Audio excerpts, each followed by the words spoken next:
Sir, असं म्हणतात ना, आपल्याला एखादी गोष्ट डिफिकल्ट वाटत असते, पण ज्या वेळेला आपल्या आजूबाजूचा एक माणूस करतो तेव्हा ती करण्याची आणि ही गोष्ट आपण करू शकतो हा मुळात जो भाव आहे हा आजूबाजूच्या माणसांमध्ये उमटतो. जेवढं शक्य आहे तेवढं 5 मिनटं फिरणं असेल, 10 मिनटं चालत फिरणं असेल, 15 मिनटं असं चालू ठेवलं आहे. त्याच्यात माझी पत्नी डॉक्टर अश्विनी हिनं मला रॉन्डा बर्न यांचं द सिक्रेट आणि द मॅजिक ही 2 पुस्तकं तिने मला आणून दिली. असा 1 किलोमीटरचा जो स्पॅन आहे धरणाचा, तो आम्ही पोहून पलीकडे जाऊन परत यायचो. त्याला कधी कधी 1 तास 1.5 तास सुद्धा लागायचा. मला कझाकिस्तानला मी जे आयर्नमॅन केला त्याच्या आधी 2 महिने आधी ते नेमकं इथे चावलं.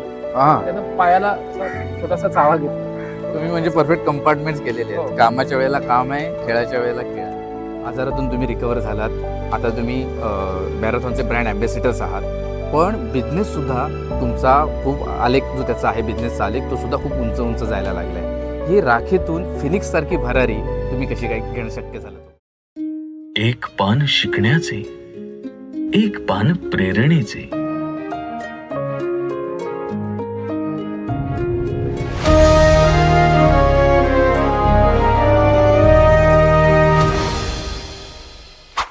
नमस्कार मित्रांनो, एक पान प्रेरणेचे या यूट्यूब चॅनलवर तुमचं मनापासून स्वागत आहे. मित्रांनो, आज आपण आलोय चिपळूणमध्ये. या ठिकाणी आपण भेटणार आहोत अगदी चित्रपटाप्रमाणे वाटणाऱ्या एका स्टोरीतील हिरोला. पण तुम्हाला सांगू का, हा हिरो आहे आपल्या आजूबाजूला, आपल्यामधलाच. एका दुर्धर आजाराशी फाईट करून कोकणातील पहिला आयर्न मॅन ठरलेल्या डॉक्टर तेजानंद गणपते सर यांना. सर, आपलं या पॉडकास्टमध्ये खूप खूप स्वागत. आपली थोडी ओळख करून द्या ना. मी डॉक्टर तेजानंद अनिल गणपत्ये. व्यवसायानं मी एक कन्सल्टंट पॅथॉलॉजिस्ट आहे.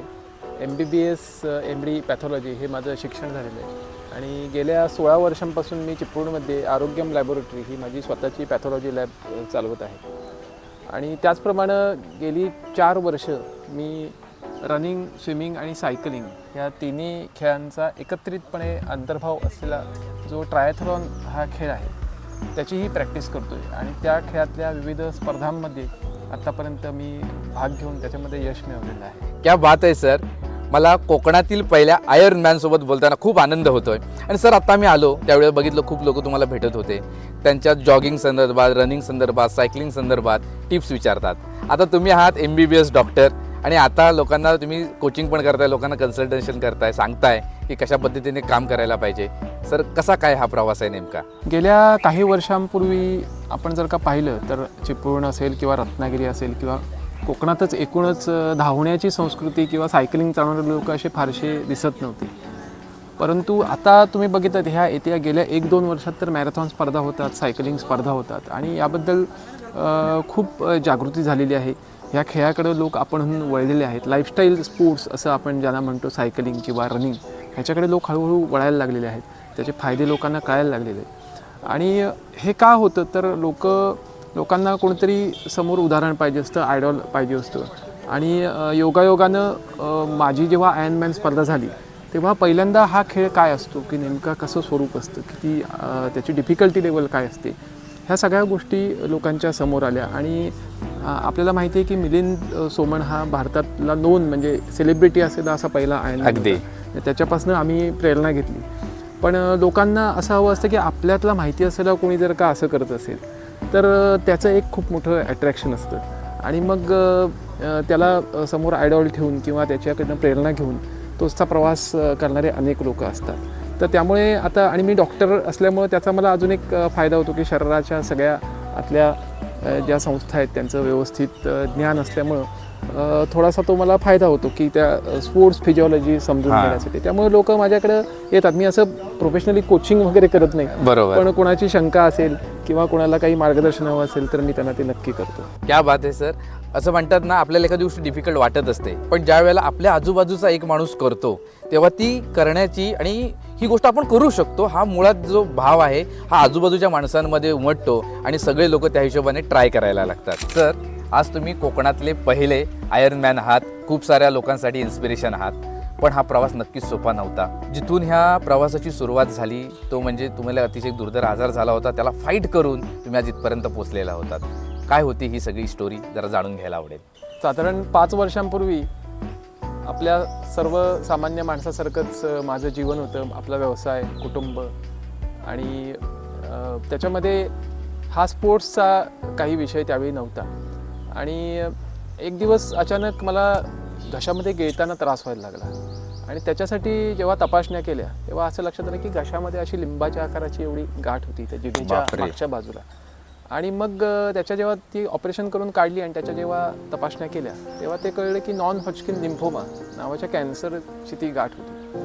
आणि साहजिकच आहे, पहिल्यांदा जेव्हा ही बातमी कळली तेव्हा ते कानावर पडलं तेव्हा असं हातापायातली ताकद निघून गेल्यासारखं झालं क्षणभर. आणि केवळ क्षणभरच किंवा 1 मिनिटभरात पुन्हा असं जाणवलं की नाही, आपण डॉक्टर आहोत, आपलं कुटुंब आहे, आपली पत्नीसुद्धा डॉक्टर आहे, सगळ्यांचं आपल्याला सहकार्य आहे, तर आपण ह्याच्यातनं फाईट करून नक्की बाहेर येऊ. जे काय ट्रीटमेंट अवेलेबल असेल भारतामध्ये किंवा जगामध्ये कुठेही लागली चांगल्यात चांगली ट्रीटमेंट घेऊ आणि आपण ह्याच्यातनं नक्की मात करून बाहेर येऊ असा त्यावेळी विश्वास वाटला. आणि त्याप्रमाणे मी ट्रीटमेंट घ्यायला सुरुवात केली. जसलोक हॉस्पिटलमध्ये केमोथेरपीच्या 6 सायकल्स घेतल्या आणि 6 सायकल घेताना जो त्रास आपण ऐकलं असेल की केमोथेरपीचा कसा त्रास होतो, खूप त्रास होतो. तर त्याच्यामध्ये वजन कमी होणं, अंगदुखी, उलट्या, जुलाब किंवा केस जाणे सगळ्या प्रकारचे, म्हणजे अगदी भुवईचे सुद्धा माझ्या केस गेले होते. तर हा सगळा त्रास झाला, तो सहन केला आणि त्याच्यामधनं पुन्हा स्ट्रॉंगली इमर्ज व्हायचं स्वप्न मी रोज बघायचो की मी बरा होईन, मी त्याच्यातनं बाहेर येऊन पुन्हा माझं रेग्युलर लाईफ सुरू होईल. आणि हे व्हिज्युअलायझेशन करता करता ते 6 महिने कसे गेले हे कळलं नाही. अर्थातच माझे कुटुंबीय, माझे मित्र आणि डॉक्टर्ससुद्धा यांचा खूप पाठिंबा मला मिळाला आणि त्याच्या आधारावर मी या आजारावर मात करून बाहेर येऊ शकलो. आणि 6 महिन्यानंतर जेव्हा तो स्कॅन केला तेव्हा कळलं की तो आजार पूर्णपणे नाहीसा झालेला आहे. अरे वा. आणि तो माझा एक प्रकारे पुनर्जन्मच झाला असं म्हणावं लागेल. बरोबर. आता तुम्ही म्हणाल की तुम्ही तो उपचार घेतलात. जनरली अशा प्रकारचा जेव्हा आजार डिटेक्ट होतो मानसिक खच्चीकरण होतं आणि उपचारादरम्यान सुद्धा प्रचंड प्रमाणात डिप्रेशनमध्ये माणूस असतो. आता या डिप्रेशनमधून उभारण्यासाठी आणि शारीरिक आणि मानसिकदृष्ट्या सुदृढ होण्यासाठी परत तुम्ही नेमकं काय काय केलं? खरं आहे, हां, या ठिकाणी डॉक्टर असल्याचा मला थोडासा फायदा झाला असं म्हटलं तर ते वावगं ठरणार नाही. कॅन्सर म्हटलं की आपल्याला असा एक अकराळ विकराळ आजार आपल्या डोळ्यासमोर येतो अगदी. की पूर्वी आपण ऐकलं होतं की त्याच्यात कोणीच बाहेर येऊ शकत नाही. पण आता तसं म्हटलं तर ती परिस्थिती राहिलेली नाही.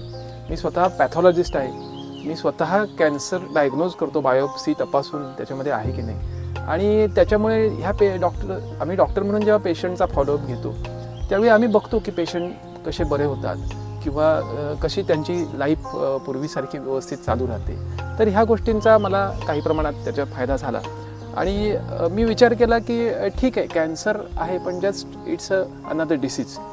तर असा विचार करून आपण पुढे जाऊ आणि चांगली ट्रीटमेंट घेऊ हे तर आम्ही ठरवलंच. बरोबर. आणि पॉझिटिव्ह राहण्यासाठी सगळ्यात जास्त मला फायदा झाला असेल तर माझ्या कुटुंबियांचा.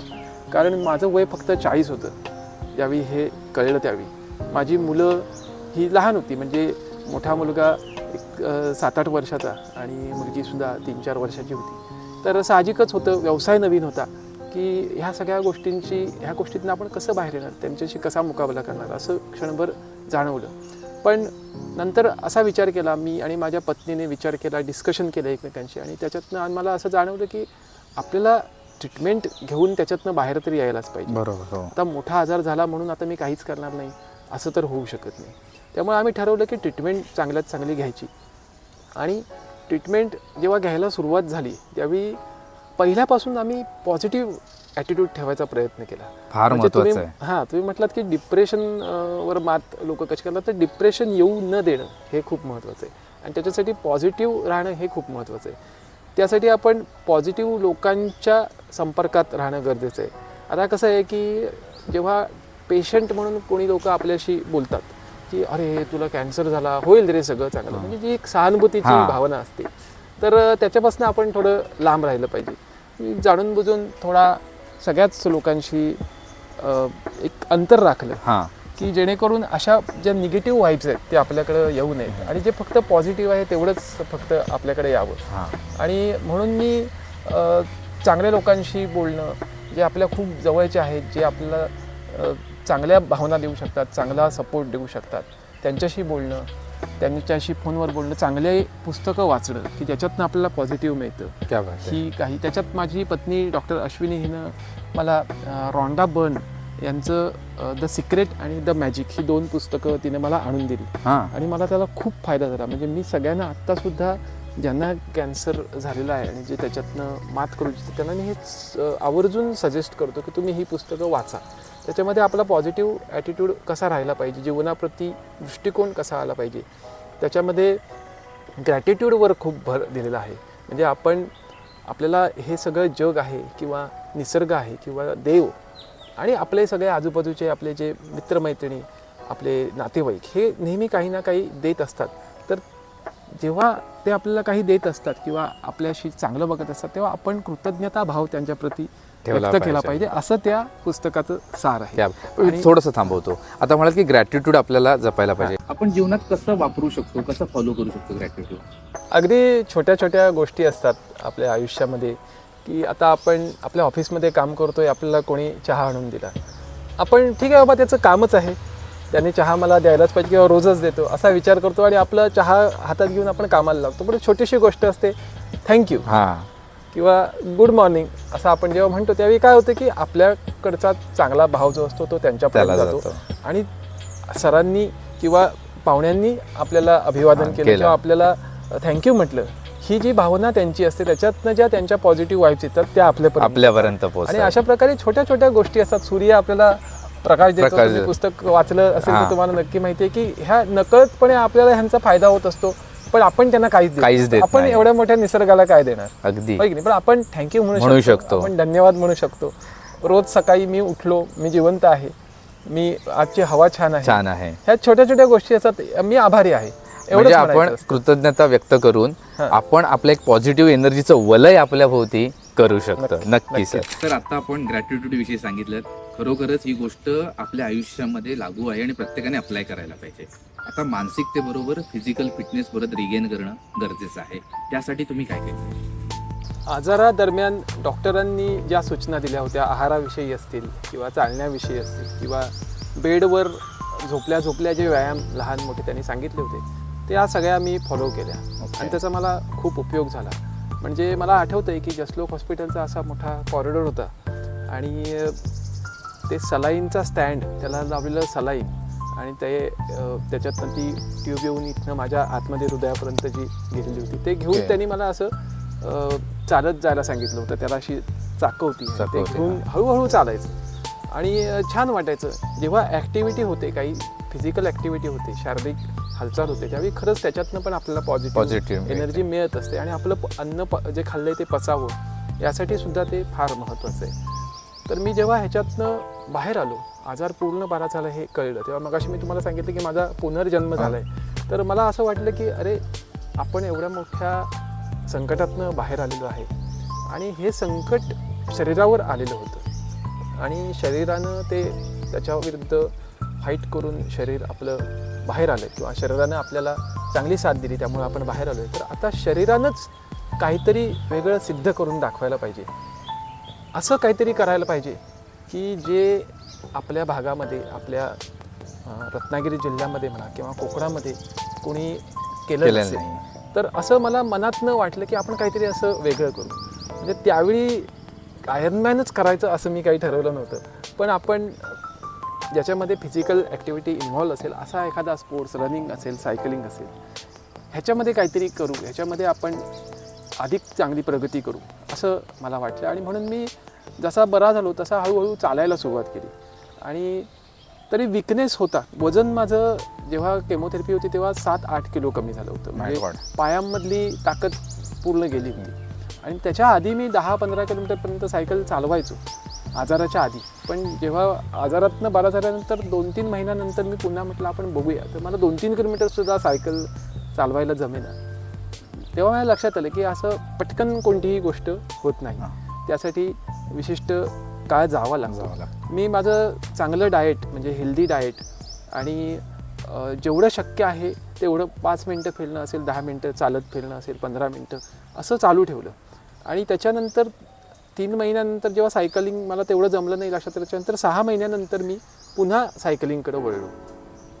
तर त्यावेळी योगायोगानं नेमका कोविडचा काळ आला आणि लॉकडाऊन लागलं. त्यामुळे सगळ्यांची ऑफिसेस बंद होती. तर आमचे मित्रमंडळीसुद्धा म्हटली चला सायकलिंग करूया, ओके, निसर्गात जाऊया. आणि त्यांच्याबरोबर मी हळूहळू जायला सुरुवात केली. मग तेव्हा मात्र 6 महिने झाल्यानंतर मला चांगल्या प्रकारे 10 किलोमीटर 15 किलोमीटर जमायला लागलं. आणि मित्रमंडळीबरोबर जायचो तर कसं मोकळी हवा, छान सूर्यप्रकाश आणि निसर्गाच्या सान्निध्यात सकाळी सकाळी गेल्यामुळं त्याच्यामुळं खूप छान वाटायचं आणि पॉझिटिव्ह एनर्जी दिवसभर ती टिकून राहायची. आणि असं करता करता 50 किलोमीटर झाले, हो, मग नंतर 100 किलोमीटर झाली. सायकलिंगची आवडच निर्माण झाली. किती भारी आहे. म्हणजे बघा, तुम्ही सुरुवातीला म्हणालात की 5 मिनिटं चालणं कठीण होतं, 1 किलोमीटर सायकलिंग करणं सुद्धा शक्य नव्हतं. आम्ही काय करतो, 1 जानेवारीला सगळे संकल्प करतो की आजपासून आम्ही 1 किलोमीटर धावणार. पण हे गोष्ट लक्षात ठेवायला पाहिजे की ते 1 किलोमीटर नाही धावलं तरी चालेल, सुरुवातीला 100 मीटर चाला, धावा, चालू करा. आणि ते सातत्य, तुम्ही सातत्य फार ठेवलं, त्या सातत्याविषयी पण थोडंसं सांगा. कोणतीही गोष्ट आज सुरू केली आणि उद्या, परवा किंवा 1 आठवड्यानंतर, 1 महिन्यानंतर आपल्याला साध्य झाली असं तर होत नाही. त्यासाठी आपल्याला त्याच्यामध्ये वारंवार प्रयत्न करत राहावे लागतात. आणि हे जी सुधारणा होत असते ती हळूहळू होत असते. मग आठवड्यातनं 2दा किंवा 3दा चालायचं, मधल्या दिवशी आराम करायचा आणि त्याच्यातनं जो काही श्रम झालेला असतो तो त्याच्यातनं आपण बाहेर पडतं, रिकव्हरी होते. तर अशा प्रकारे जेव्हा करत जात होतो, जेव्हा 5 किलोमीटरचं 10 किलोमीटर सायकलिंग यायला तर तो माझ्यासाठी एक आनंदाचा आपल्याला जमलं. म्हणजे आपल्याला जमतं, हाच पुढची गोष्ट करण्यासाठी ट्रिगर पॉईंट होतो आपला. एक्झॅक्टली. आणि आपण जसं पुढे जातो ना तेव्हा आपल्या स्वतःच्या मध्ये ज्या कॅपेबिलिटीज आहेत त्याची जाणीव होते. आणि ती पॉझिटिव्ह प्रेरणा आपल्याला अजून पुढे घेऊन, आणि ती आतून येते, ती कोणी बाहेरून द्यावी लागत नाही, की आपल्यालाच आतून अंतरप्रेरणा होते की अजून आता 5 किलोमीटर वाढव. म्हणजे हे सायकल आहे. तुम्ही रेग्युलर राहिलात तर तुमची प्रगती होते, आणि तुम्ही प्रगती तुमची होत असेल तर तुम्हाला अजून करावं, रेग्युलर राहावंसं वाटतं. सर, आता तुम्ही कसं त्याच्यातून बाहेर पडलात ते सांगितलं. जनरली असं असतं ना की एवढ्या दुर्धर आजारातून बरा झालो इतकंच बस आहे मला, पण तुम्ही तर मॅरेथॉन खेळायला लागलात. कसा काय हा विचार केलात की आता मॅरेथॉन आपण खेळूया, आणि मग त्याच्यासाठी गरजेची प्रॅक्टिस ती कशी काय केली? हे आजारपण हा माझ्या आयुष्यातला मोठा टर्निंग पॉईंट होता. अगदी. आणि आजारपणामुळे मला आयुष्याकडं बघण्याची एक वेगळी इन्साईट मिळाली. तर आपण आता काहीतरी वेगळं करायला पाहिजे हा विचार माझ्या मनात आला, आणि त्या दृष्टीनं मी वाटचाल सुरू केली. आणि हळूहळू जशी माझी शारीरिक क्षमता वाढत गेली तसा माझा आत्मविश्वास अधिक वाढला की मी अजून काहीतरी करू शकतो. तर सायकलिंगमध्ये 100 किलोमीटरपर्यंत मी गेलो होतो, पण त्याच्या पुढे 200 किलोमीटर, 400 किलोमीटर, 600 किलोमीटर अशा प्रकारच्या सायकलिंगच्या सेल्फ सपोर्टेड राईड्स असतात, त्याच्याबद्दल माहिती कळली. दरम्यानच्या काळात आमचा चिपळूण सायकलिंग क्लब स्थापन झाला, नवीन मित्र मिळाले, त्यांच्याकडनं ह्या काही गोष्टी नवीन कळल्या की असंही करता येतं. सेल्फ सपोर्टेड राईड म्हणजे आपल्याबरोबर कोणी नाही, गाडी नाही, आपलं आपण जायचं, पंक्चर झाला तर आपला आपण काढायचा, जिथं हॉटेल असेल, ढाबा असेल तिथे आपण जेवायचं. अशा प्रकारच्या त्या राईड्स असतात. आणि त्या राईड्स करायला मी सुरुवात केली. बरोबर मित्रमंडळी होतीच, त्यांच्याबरोबरच जायचं असतं. टाईम लिमिट असतं त्याच्यासाठी. तर एक्झाम्पल म्हटलं तर 300 किलोमीटरसाठी 20 तासाचं वेळ निर्धारित केलेला असतो, 400 किलोमीटरसाठी 27 तासांचा आणि 600 किलोमीटरसाठी 40 तासांचा. तर 200, 300, 400 ह्या BRMच्या राईड्स मी यशस्वीपणे पूर्ण करू शकलो. पण 600 करताना मला पुन्हा फेल्युअर आलं. त्यावेळी माझ्या शरीराच्या मर्यादांची मला जाणीव झाली की मी आजारातनं बरा होऊन फिट झालो होतो. सर्वसामान्य माणसाच्या फिटनेसपेक्षा माझा फिटनेस पुढे गेला होता, पण अजून त्याच्यामध्ये रिफाईनमेंटची अजून गरज होती. म्हणून मी पुन्हा रनिंगकडे वळलो की सायकलिंगचा फिटनेस वाढावा, म्हणून क्रॉस ट्रेनिंग म्हणून मी रनिंग सुरुवात केली. आणि असं करता करता 10 किलोमीटरपर्यंत मी रनिंग सलगपणे करायला लागलो. आणि त्यावेळी माझ्या मनात असा विचार आला की अरे रनिंग आहे, आपल्याला जमतंय, 10 किलोमीटर तर का होईना जमलं, सायकलिंग तर आपण अगदी 400 किलोमीटरपर्यंत मॅक्झिमम केलंय. तर आता आणि स्विमिंग मला आधीपासूनच येत होतं. म्हणजे मी शाळेत असतानाच आमच्या जवळ घराच्या जवळ कोळकेवाडी डॅम होता, तिथे पोहायला जायचो. उन्हाळ्याची सुट्टीभर रोज पोहायला जायचो आणि अक्षरशः तास आम्ही तिथे डुंबत राहायचं म्हणजे पोहायचो. ओके. म्हणजे असा 1 किलोमीटरचा जो स्पॅन आहे धरणाचा तो आम्ही पोहून पलीकडे जाऊन हो. परत यायचो. त्याला कधी कधी 1 तास 1.5 तास सुद्धा लागायचा. तर ती अशी आवड त्यावेळीपासून होती. आणि नंतर सुद्धा मी स्विमिंग पूलमध्ये पोहायची प्रॅक्टिस करायचो. दिवसातनं अर्धा तास, पाऊण तास, असं आठवड्यातनं 3-4 दिवस असं मी 3-4 वर्ष केलं होतं. आणि त्यामुळे माझा तो स्टॅमिना डेव्हलप झाला. तर मग म्हटलं आता ह्या तिन्ही गोष्टी आपल्याला जर काही येत असतील तर मग ट्रायथलॉन का ट्राय करू नये, प्रयत्न करून बघूया. की मिलिंद सोमण सारखं अगदी फुल आयर्नमॅन नाही, पण त्याच्यात काहीतरी छोटं असेल. आपल्या जवळपास होणाऱ्या स्पर्धा असतील, परदेशात जाऊन ते काय आपल्याला शक्य नाही, पण छोट्या स्पर्धा करू, तिन्ही गोष्टी आपल्याला जमतात, तर ते करून बघू. असा विचार मनात आल्यावर आमच्या कोल्हापूरला एक डॉक्टर कुलकर्णी म्हणून आमचे मित्र आहेत, विजय कुलकर्णी. तर ते आयर्नमॅन फुल झाले होते. 2018 साली त्यांनी हे केलं होतं.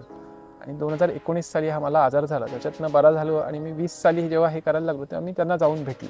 त्यांना म्हटलं की सर असं असं तुम्ही केलं तर तुम्ही मला पण त्याच्याबद्दल थोडी माहिती सांगाल का, की मी करू शकतो का, माझी इच्छा आहे.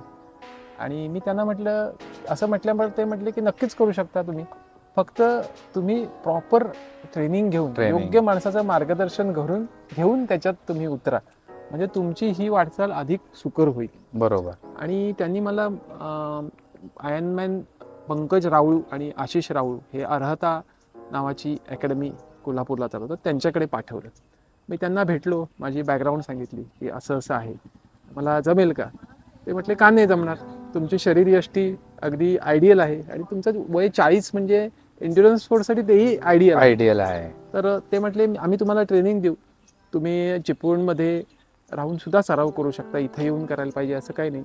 तुमच्या काही शंका असतील किंवा आम्हाला काही जे तुम्हाला सांगायचं असेल ते आम्ही ऑनलाईन सांगत जाऊ आणि दिलेले वर्कआउट तुम्ही फॉलो करा. असं त्यांच्याकडनं मला एक आश्वासन मिळालं, आशीर्वाद मिळाला. आणि मग मी इथल्या इथे ती प्रॅक्टिस सुरू केली. ट्रायथलॉन ह्या तिन्ही खेळांची प्रॅक्टिस सुरू केली. तर त्याच्यामध्ये कसं होतं की आठवड्याचे 2 दिवस स्विमिंग, 2 दिवस सायकलिंग आणि 2 दिवस रनिंग, आणि ह्याच्याशिवाय 2 दिवस घरातले व्यायाम म्हणजे स्ट्रेंथ ट्रेनिंग, असे 8 सेशन असायचे. आणि कुठलेही 2 सेशन सलग नसायचे. म्हणजे रनिंग, सायकलिंग, रनिंग असं असायचं, किंवा स्विमिंग, रनिंग, स्विमिंग, असं सलग 2 दिवस एकच नाही करायचं. आणि हे अशा प्रकारची प्रॅक्टिस मी 1 वर्ष केल्यानंतर त्यांनी मला हाफ आयर्नमॅन या स्पर्धेसाठी उतरायला सांगितलं की आता तुम्ही हाफ आयर्नमॅन करू शकता. त्याच्या आधी 2 छोट्या, त्याच्यापेक्षा हाफच्या सुद्धा हाफ, म्हणजे त्याला ऑलिम्पिक डिस्टन्स ट्रायथलॉन म्हणतो, त्या त्यांनी मला करायला सांगितलं. त्या मला बऱ्यापैकी सहज जमल्या आणि माझा आत्मविश्वास त्यामुळे वाढला. आणि मग मी कोल्हापूरला 1 वर्ष ट्रेनिंग झाल्यानंतर कोल्हापूरला पहिल्यांदा हाफ आयर्नमॅन मी ही स्पर्धा पूर्ण केली. त्याच्यात सुद्धा माझं बऱ्यापैकी टायमिंग आलं. आणि त्याच्यानंतर मी म्हटलं की आता आपण कधी करायची, फुल ट्रायथलॉन करू शकतो का. ते म्हटले करू शकता, पण तुम्ही पेशन्स ठेवा, अजून 1 वर्ष त्याच्यासाठी देण्याची गरज आहे. म्हणजे हे वाट बघणं आणि स्वतःवर काम करत राहणं हे सुद्धा तितकंच इम्पॉर्टंट आहे. आणि एक तुमच्या बोलण्यातून मला जाणवलं की मोठं युद्ध लढायचं असेल तर आधी छोट्या छोट्या लढाईची प्रॅक्टिस केली पाहिजे, जिंकलं पाहिजे, कॉन्फिडन्स घेऊन पुढे गेलं पाहिजे. हो नक्कीच. आणि मोठं स्वप्न बघितलं पाहिजे. तर मला जेव्हा जाणवलं की मला तिन्ही खेळ येतात तेव्हा मी काय म्हटलं की आयर्नमॅन पर्यंत पोहोचायचं असेल, आयर्नमॅन नाही पण आपण छोटी स्पर्धा तरी करू. पण स्वप्न माझं त्यावेळी पटकन मनात आलेला विचार तोच होता की आयर्नमॅन आपण करू शकतो का. आणि जशा छोट्या छोट्या पायऱ्या चढत गेलो तसं ते स्वप्न दृष्टिक्षेपात आलं. 2 वर्ष ट्रेनिंग नंतर सर म्हटले की आता ही स्पर्धा होणार आहे कझाकिस्तानला आणि या ठिकाणी तुम्ही उतरायचं आहे. बरोबर आहे. आणि त्याच्या दृष्टीने मी 2 वर्ष पूर्ण तयारी केली. आता आपण चिपळूणामधल्या प्रसिद्ध अशा गांधारेश्वर मंदिराकडे आलोय. आपण जरा हे मंदिराचा परिसर बघू आणि त्याच्याच पलीकडे वाशिष्ठी नदी आहे, वाशिष्ठी नदीचा डोह आहे, तिथे आम्ही पोहण्याची प्रॅक्टिस करायचो आणि मी आजही तिथेच प्रॅक्टिस करतो. त्या परिसर आपण जरा बघूया. हे पुरातन देवस्थान आहे गांधारेश्वर आणि इथे राष्ट्रपिता महात्मा गांधी स्मारक हे इथे उभारलेलं आहे. क्या बात आहे. पलीकडं उद्यान आहे, गांधारेश्वर उद्यान, आणि त्याच्यामध्ये एक छान नर्सरी सुद्धा आहे. आणि तिथनं वृक्ष लागवडीसाठी फ्री झाडं ते देतात. आणि हा सगळा नदीचा परिसर आहे, हा डोह आहे, गांधारेश्वर डोह असं त्याला म्हणतात. इथे आम्ही स्विमिंगची प्रॅक्टिस करतो. सर मॅरेथॉनसाठी तुम्ही खूप प्रॅक्टिस करावी लागली. आता ही प्रॅक्टिस करत असताना काय काय अडचणी आल्या, काय काय गमती जमती होत्या, त्या थोड्या सांगा. ट्रायथलॉन मधला एक महत्त्वाचा खेळ जो स्विमिंग आहे त्याची प्रॅक्टिस आम्ही इथे ह्या गांधारेश्वरच्या डोहावर केली. तर संपूर्ण ह्या वाशिष्ठी नदीच्या ह्या भागाचं वैशिष्ट्य असं आहे की इथे मगरी आणि हो. उद मांजर म्हणजे ऑटर ज्याला म्हणतात ह्या दोघांचंही वास्तव्य आहे. पण सुदैवानं आता जो काही 50 वर्षाचा इतिहास आम्हाला ह्या इथला ज्ञात आहे त्याप्रमाणे आतापर्यंत मगरीनं कधी माणसावर हल्ला केलेला नाही. ओके. किंवा इवन एखादं गुरु सुद्धा ओढून नेलेलं आहे, गाय किंवा कुत्रा असं सुद्धा ऐकिवात नाही. त्या त्यांच्या निवासात राहत असतात. आणि फक्त आम्ही एक काळजी घेतो की सकाळी 7 ते 8 किंवा संध्याकाळी 5 ते 6 या वेळेत आम्ही 3-3, 4-4 जणांच्या गटानच पोहायला उतरतो. एकटाच पोहत राहिलाय आणि कोणी बघायला सुद्धा नाही असं शक्यतो आम्ही होऊ देत. बरोबर आहे. आणि त्या मगरी आम्हाला कधी कधी दिसतात लांबनं, पण आम्ही इथं पोहत असू तर त्या मागच्या मागे निघून जातात. असं कधी झालेलं नाही की आम्ही मध्यभागात आहोत आणि मगरींनी येऊन आमच्यावर हल्ला केला, असं कधी झालेलं नाही. आणि गंमत तुम्हाला सांगतो की आता सुद्धा पाणी जास्त हे सोडलेलं पाणी आहे कोयना डॅमचं, म्हणून हे लेवल जास्त आहे. नाही तर आपल्याला इथं पलीकडं एक मगरीचं पिल्लू दिसलं असं रोज आम्हाला ते तिथं बसलेलं दिसतं. आणि ते अजिबात आम्ही जरी असं गेलो जवळ तरी अजिबात पाण्यात उतरत नाही. त्याला पण सराव झाला तुमचा. त्यांना माहिती आहे इथं कपडे धुणाऱ्या बायका असतात, पोहणारी माणसं असतात. आम्ही अगदी त्या पुलाच्या पलीकडे पर्यंत जातो, पण कधी मगरींचा त्रास झाला नाही. त्याच्या विरुद्ध गोष्ट आहे उद मांजरांची. उद मांजर मात्र जरा त्यातल्या खट्याळ प्राणी असं म्हणता येईल, तर ते मात्र पाठलाग करतं. ओके. तर मला कझाकिस्तानला मी जे आयर्नमॅन केला त्याच्या आधी 2 महिने आधी ते नेमकं इथे चावलं. त्यानं पायाला असा छोटासा चावा घेतला, थोडस रक्त आलं, दात लागल्यासारखं झालं.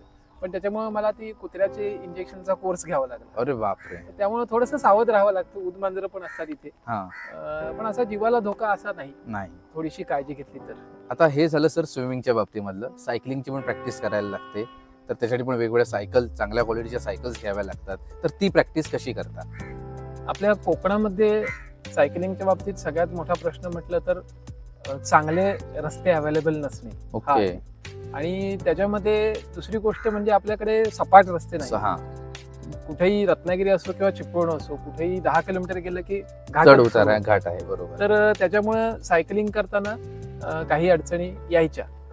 तर मग त्यावेळी हायवेचं सुद्धा काम खूप जोरानं चालू होतं. म्हणजे चिपळूणच्या जवळपास हायवे जवळजवळ नव्हताच, काम चालू असल्यामुळे सगळ्या खड्ड्यांचंच साम्राज्य होतं. तर मी खेडच्या पुढे, खेड ते कशेडी घाट ह्यांच्या दरम्यानचा चांगला एक 17-18 किलोमीटरचा पट्टा चांगला तयार झाला होता. तर मी इकडनं सायकल माझी घेऊन खेडला जायचो आणि तिथे ती सायकल गाडीमधनं काढून मी तिथे प्रॅक्टिस करायचो. ओके. तिथे बऱ्यापैकी सपाट आणि चांगला कॉन्क्रीटचा हायवे मला तिथं अवेलेबल झालेला होता. सायकलिंगचं तुम्ही विचारलं तर सायकल या खेळासाठी जी आवश्यक असते ती आपल्या नेहमीच्या सायकलपेक्षा थोडी वेगळी सायकल असते.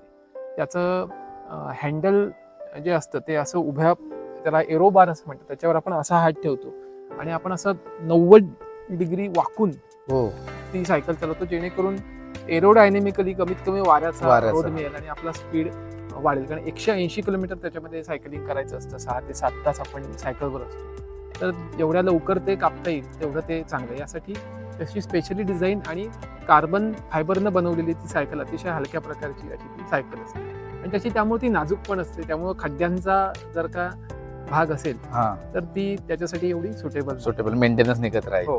आता सर स्विमिंगची प्रॅक्टिस करायची आहे, रनिंगची करायची आहे, सायकलिंगची करायची आहे, खूप वेळ जात असेल. मग तुम्ही तो वेळ कसा मॅनेज करता? कारण तुम्ही बिझनेस पण करताय, त्याच वेळेला वेळ मॅनेज करायचा आहे, तर त्याच्यासाठी कशा पद्धतीने तुम्ही मॅनेज केलं?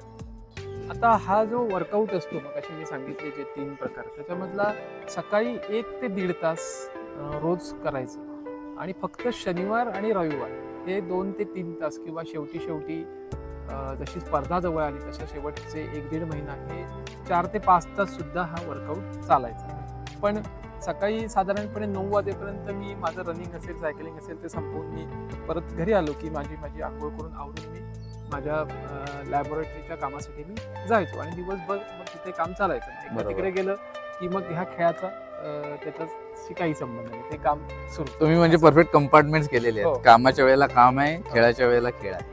म्हणजे जरी प्रत्यक्ष स्पर्धेमध्ये 15 तास 16 तास असं आपण सलग त्याच्यामध्ये परफॉर्म करत असलो तरी तेवढा वेळ प्रॅक्टिस रोज करायला लागत खूप नाही. लोकांना गैरसमज आहे की एवढा वेळ तुम्हाला कसा मिळाला, तुम्ही सुट्टीच घेतली होती का? हा. तर तसं काही नाही. जास्तीत जास्त प्रॅक्टिसचा जो वेळ आहे तो सलग हा 8 तास 7 तास 8 तास इथपर्यंत जायचा. 16 तास सलग प्रॅक्टिस मी कधीच केली. ओके. आणि किती सलग प्रॅक्टिस केलीत? तुम्ही मला सांगितलं होतं की गेल्या 3 वर्षामध्ये हा. तुम्ही एकही दिवस सुट्टी घेतलेले नाही. सुट्टी घेतली नाही याचा अर्थ की शनिवार रविवार जे मिळायचे ना, तर त्याच्यात खूप मोठे वर्कआउट असायचे आणि महत्वाचे वर्कआउट असायचे. त्याला ब्रिक सेशन असं म्हणतात. म्हणजे मी तुम्हाला सांगितलं की 2 दिवस मी सगळे प्रकार करत होतो. बरोबर. ब्रिक सेशन मध्ये स्विमिंग नंतर सायकलिंग हो. किंवा सायकलिंग नंतर रनिंग असे 2 जोडून किंवा कधी कधी 3ही जोडून तेवढ्या मोठ्या लेंथचे एक्सरसाइज नाही, हा. कमी लेंथचे एक्सरसाइजेस हे केले जातात. मग त्यावेळी रविवार खूप महत्वाचं आहे.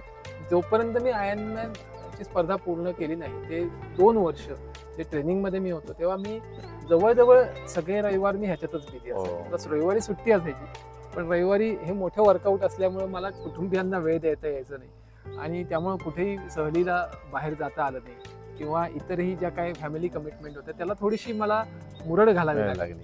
आणि त्याच्यामुळं काय झालं की ती सातत्य त्याच्यामध्ये चांगल्या प्रकारे टिकून राहिलं. म्हणजे आपण म्हणतो ना की आपल्याकडे एम असेल तर आपण डेडिकेशन काम करतो. तसं माझं 2 वर्ष मी त्याच्यात पूर्ण बुडून गेलेलो असं म्हटलं तरी हरकत नाही. नक्की. म्हणजे एवढं मोठं एम ज्या वेळेला आपल्याला साध्य करायचं आहे त्यावेळी काही सॅक्रिफायसेस करणं हे क्रमप्राप्त आहे. ते नाही केलं तर तेवढी चिकाटी राहू शकत नाही, सातत्य राहू शकत नाही. आता सर तुम्ही आजारी होतात, त्याच्यानंतर तुम्ही रिकवर झालात, नंतर प्रॅक्टिस करायला लागला, त्याच्यामध्ये फायनान्शियल टेन्शन सुद्धा असतात. पण त्याच वेळेला तुमचा बिझनेस कुठेही हॅम्पर झाला नाही. जनरली कसं होतं की असं हे काही आलं, अडचणी आल्या की लोकांचा व्यवसाय थांबून जातो. पण मग तुमचा व्यवसाय तसा थांबला का? बरोबर आहे, पण माझा नाही थांबला. ओके. हे कसं साध्य केलं ते थोडं सांगा. जेव्हा आपण कोणताही व्यवसाय करत असतो तेव्हा आपल्या आजूबाजूच्या व्यावसायिकांचं आपण निरीक्षण करतो आणि बऱ्याच आपले आयडॉल असतात त्यांच्याकडनं आपण काही ना काही शिकत असतो. काही वर्कशॉप्स असतात, काही लेक्चर्स असतात ते आपण अटेंड करतो. तर ह्याच्यापासनं आपल्याला बरंच काही शिकायला मिळत असतं. ते मी जास्तीत जास्त अंमलात आणायचा प्रयत्न केला सुरुवातीपासून, आजारी पडण्याच्या आधीपासून. ओके. तर साधारणपणे आजारी पडण्याच्या 7-8 वर्ष आधीपासून मी माझ्या व्यवसायासाठी एक सिस्टीम बसवायचा प्रयत्न केला. आणि मला डिलिगेशन कामाचं करायचं याच्याबद्दलचं काही इन्साइट्स मिळाले होते त्यावेळी चांगले. आणि त्याच्या अंतर्गत मी चांगली सिस्टीम बनवली, चांगला ॲडमिन नेमला, त्याला चांगलं ट्रेनिंग दिलं, अकाउंटंट नेमला किंवा इतरही जे डॉक्टरांपर्यंत माहिती पोहोचवण्यासाठी जे PRO म्हणतो तर ते आम्ही अपॉइंट केले. ओके. आणि सगळा स्टाफ हा चांगला ट्रेन केला, चांगलं सॉफ्टवेअर यूज केलं की ज्याच्यामुळं रिपोर्ट्स पेशंटपर्यंत जातील, ऑनलाईन पद्धतीनं जातील, त्यांना पुन्हा लॅबमध्ये यायला लागेल, ऑनलाईन अपॉइंटमेंट बुक करता येतील. ही एक गोष्ट म्हणजे लॅबच्या सिस्टीमची घडी चांगली मी आधीच बसवली होती. आणि दुसरी गोष्ट म्हणजे आपण बघतो की आता टाटा मोठा प्रॉडक्ट आहे किंवा अंबानी असतील तर आपण ह्यांना कधी बघितलेलं नाही. बरोबर. टाटाचा पत्रा आहे म्हटल्यावर आपण म्हणतो स्ट्रॉंग असणार, टाटाची गाडी आहे म्हटल्यावर आपण म्हणतो हा मजबूत गाडी असणार. तर हे त्यांच्या व्यवसायामध्ये त्यांचं नाव आहे म्हणून आपण त्याच्यावर विश्वास ठेवू, ब्रँड आहे त्यांचा. तर तो तशा प्रकारे डेव्हलप कसं करता येईल याचा मी विचार केला. मी काय माझं त्यांच्याशी कंपॅरिझन करत नाही, पण मी त्यांना आयडॉल म्हणतो की ते काय करतात तर त्यांनी ती सिस्टीम बसवलेली आहे. त्यांनी नेमलेली माणसं सुद्धा नक्कीच त्यांच्याच व्हॅल्यूजवर काम करतील आणि त्याचप्रमाणे ती आपल्याला सेवा देतील हा विश्वास आपल्याला वाटतो. तर मी असा विचार केला की आपण पॅथॉलॉजिस्ट आहोत, स्वतः MBBS MD पर्यंत शिक्षण झालंय, पण मी एकटा 7 दिवस काम नाही करू शकत. मला कधी ना कधी सुट्टी लागणार, आठवड्याची सुट्टी लागणार किंवा वर्षातनं मला सुट्टी लागणार. तर आपण दुसऱ्या पॅथॉलॉजिस्टला असं असोसिएट आपल्याशी जर का केलं तर आपला व्यवसाय अधिक स्मूथली चालू शकतो. आणि मी माझा व्यवसाय केवळ 3 वर्षाचा असतानाच स्वतःहून अप्रोच करून दुसऱ्या ज्या सिनियर पॅथॉलॉजिस्ट होत्या डॉक्टर शारंगपाणी मॅडम, त्यांना इन्व्हाइट केलं आणि त्यांना असोसिएट करून घेतलं. त्यांचा पण आमच्या व्यवसायाला फायदा झाला, त्यांच्या मार्गदर्शनाचा पण फायदा झाला. आणि एखाद्या दुसऱ्या व्यावसायिकाला आपला प्रतिस्पर्धी न समजता आपला असोसिएट समजलं किंवा आपण आपल्याबरोबर काम करण्यासाठी त्यांना जर का प्रवृत्त केलं तर ह्याचा आपला नक्कीच फायदा होऊ शकतो. आणि ह्याच्यानंतर सुद्धा मी आजारी असताना सुद्धा मुंबईहून एक डॉक्टर कापडेकर म्हणून पॅथॉलॉजिस्ट होते, मी 6 महिने लॅबमध्ये जात नव्हतो तर ते येत होते. म्हणजे आमच्या लॅबची सिस्टीम अशी आहे की एका वेळेस 2 पॅथॉलॉजिस्ट इथे असणं आवश्यक आहे. तर त्या मी नव्हतो तर त्या मॅडमवर एकट्यावर भार येऊ नये म्हणून ते दुसरे डॉक्टर कापडेकर होते, त्यांना आम्ही बोलवलं. ते 6 महिने इथं होते आणि ह्या दोघांनी मिळून माझ्या अनुपस्थितीत लॅब अगदी छान सांभाळली. म्हणजे मला त्याचं कधीच काही टेन्शन आलं. नक्कीच, क्या बात आहे सर. म्हणजे मला या निमित्ताने हेच थोडंसं सांगायचं आहे की तुम्हाला विचारायचं सुद्धा की आपण जे मराठी जे एंटरप्रेन्योर्स आहेत हे फर्स्ट जनरेशन एंटरप्रेन्योर्स आहेत.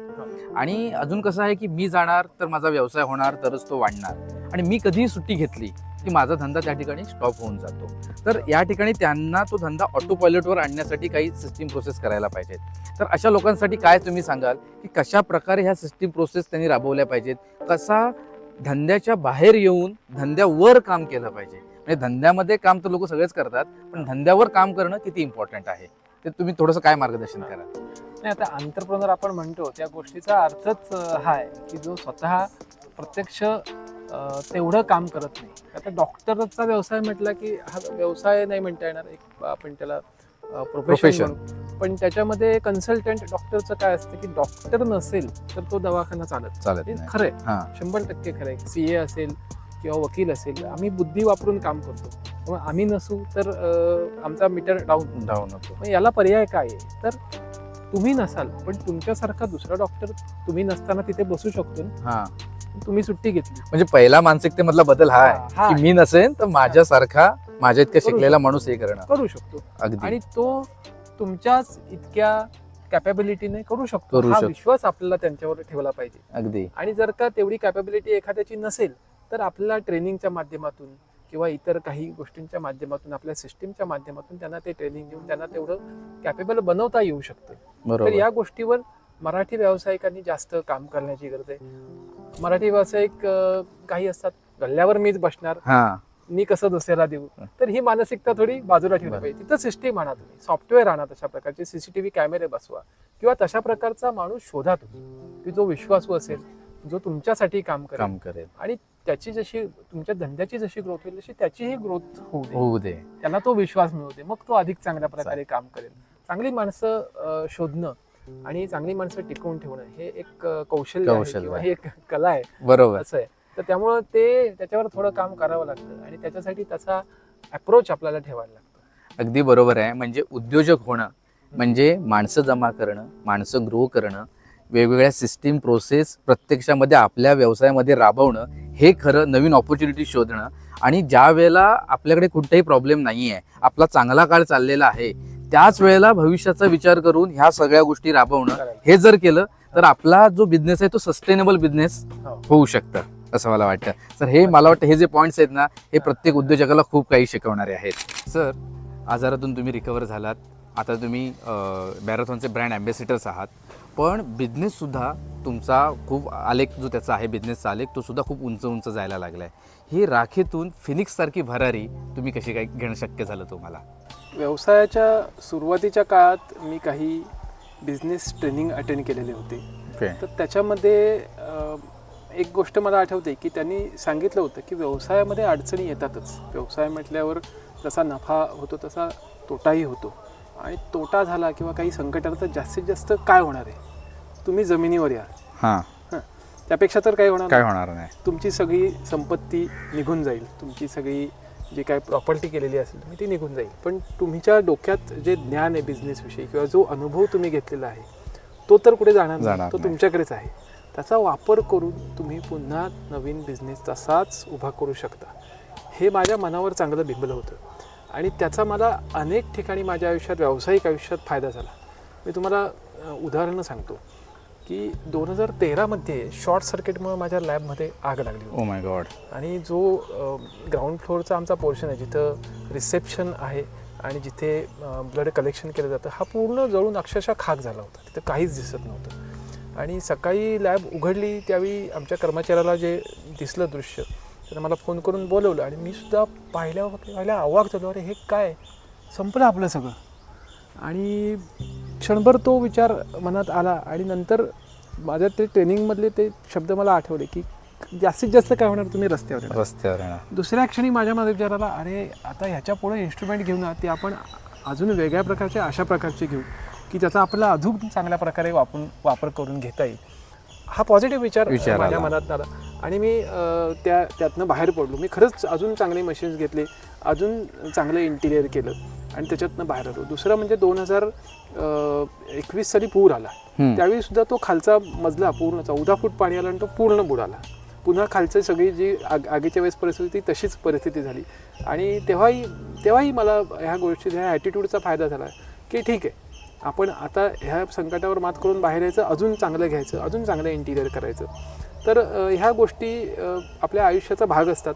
तिसरं उदाहरण आता माझ्या आजारपणाचं आहे. तर ह्या गोष्टी होतात, पण आपला ॲटिट्यूड चांगला असेल की मी त्याच्यातनं सुद्धा उभा राहील, हे आपण विचार पॉझिटिव्ह करत राहिला आपण त्याच्यातनं नक्की बाहेर पडू शकतो. म्हणजे हे मेंटल कंडिशनिंग, मेंटल टफनेस आणि त्याच्यासाठी आवश्यक असलेले ट्रेनिंग्स हे आपण वेळोवेळी घेतले पाहिजेत आणि तेवढं मेंटली आपण स्ट्रॉंग राहणं, एक चांगला उद्योजक आणि एक चांगला ॲथलीट दोन्ही ठिकाणी गरजेचं आहे. सर, तुम्ही एक उद्योजक, ते एक कॅन्सर फायटर, ते आज एक कोकणामध्ये ज्या मॅरेथॉन्स होत आहेत, रत्नागिरीमध्ये कोस्टल मॅरेथॉन होते, चिपळूणमध्ये हाफ मॅरेथॉन होते, कुडाळमध्ये मॅरेथॉन होते, त्याचे आज तुम्ही ब्रँड ॲम्बेसेडर आहात. हा संपूर्ण प्रवास आणि ह्या सगळ्याकडे तुम्ही कसं बघता? गोष्टी जरी ठरवून चालू केल्या नसल्या तरी आपण एका विशिष्ट ध्येय ठेवून मार्गक्रमण करत राहिलो तर आपण एका उंचीवर पोचू शकतो आणि त्या ठिकाणी आपल्याला बघून अनेक जण आपल्यापासून प्रेरणा घेतात आणि त्यांचं लाईफसुद्धा अशा प्रकारे बदलू शकतं. ही अतिशय आनंदाची गोष्ट आहे.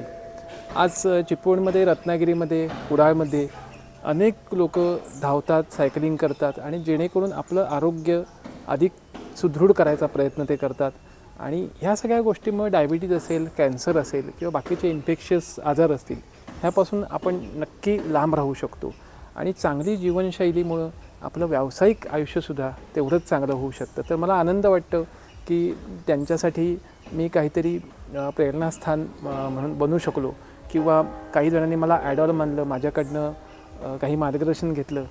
मी त्यांना फुलाची पाकळी म्हणून काहीतरी थोडी ॲडवाईस देऊ शकतो, त्यांना कुठं स्पर्धा करायला पाहिजे ह्याबद्दल सांगू शकतो. तर हे अतिशय माझ्यासाठी आनंदाची गोष्ट आहे. सर, आता आपण रॅपिड फायर करूया. तुम्हाला याच्याविषयी काय वाटतं एका शब्दात, किंवा जे तुमची जी फिलिंग आहे ती मला सांगायची.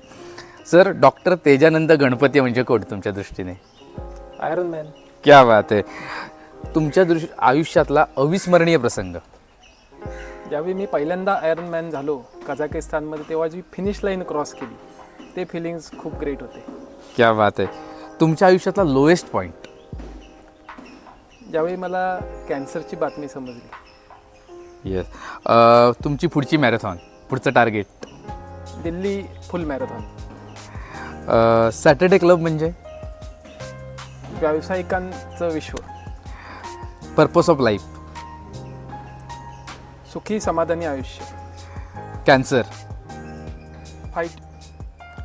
आरोग्यम लॅबोरेटरीज? उत्तम सेवा, उत्तम रिपोर्ट. फॅमिली? माणसाचा आधार. Advice for businessmans? नवीन शिकत राहा, सतत प्रगती करत राहा. क्या बात आहे सर, खूप छान सर. तुमच्याशी बोलून खूप बरं वाटलं, खूप इन्स्पिरेशन मिळालं आणि तुमच्याबरोबर वावरताना ही पॉझिटिव्ह वाईब आहे, हे जे इन्स्पिरेशन आहे हे मला सतत जाणवतं आहे. तर मित्रांनो, आज आपण चिपळूणमध्ये येऊन भेटलो आरोग्यम लॅबोरेटरीजचे सर्वेसर्वा आणि कोकणामधले पहिले Ironman doctor Tejanand Ganpati sir यांना. मित्रांनो, मी जसं तुम्हाला सुरुवातीला म्हटलं की एखाद्या चित्रपटाची स्टोरी वाटावी असा सरांचा प्रवास आहे. ही दैदिप्यमान कामगिरी करणारे हिरो माणसं आपल्या आजूबाजूलाच आहेत. ह्या हिरो माणसांकडे बघून आपण शिकलं पाहिजे, त्यांच्याकडून बघून आपण ते आपल्या आयुष्यामध्ये उतरवलं पाहिजे, प्रेरणा घेतली पाहिजे आणि स्वतःच्या आयुष्याचं ट्रान्सफॉर्मेशन घडवलं पाहिजे. मित्रांनो, आजचा हा एपिसोड तुम्हाला कसा वाटला हे नक्की कळवा. एपिसोड आवडला असेल तर लाईक करा आणि सर्वात महत्त्वाचं म्हणजे ज्याच्यासाठी ह्याची गरज आहे, ज्याला ह्या एपिसोडमधून काहीतरी शिकायला मिळेल अशा तुमच्या मित्राला, नातेवाईकाला हा शेअर करा. आपण भेटूया पुढच्या भागामध्ये अशाच एका प्रेरणादायी व्यक्तिमत्वासोबत. धन्यवाद.